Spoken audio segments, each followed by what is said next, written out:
sa lalay dapat dahan-dahan lang sa bawat pupuntahan para ligtas tayong lahat makarating nang walang hadlang.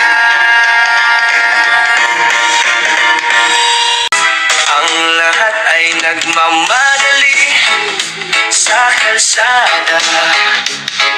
May iba'y pauwi, may iba'y palis pa lang. Marami ang nagsasabi, basta driver ay sweet lover.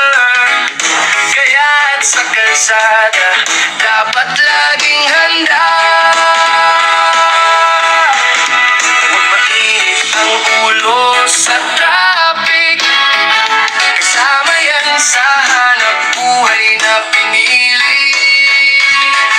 Pasensya at bait ay huwag ipagkait, dahil kabutihan ay may mabuting kapalit. Mainit ang ulo, iwasan ang gulo. Disgrasya ang kapalit kung laging padalos-dalos. Magpakumbaba ka, huwag ipagkait ang kabutihan. Pag ikaw ay mabait, respeto ang kapalit niyan. Huwag mainit ang ulo sa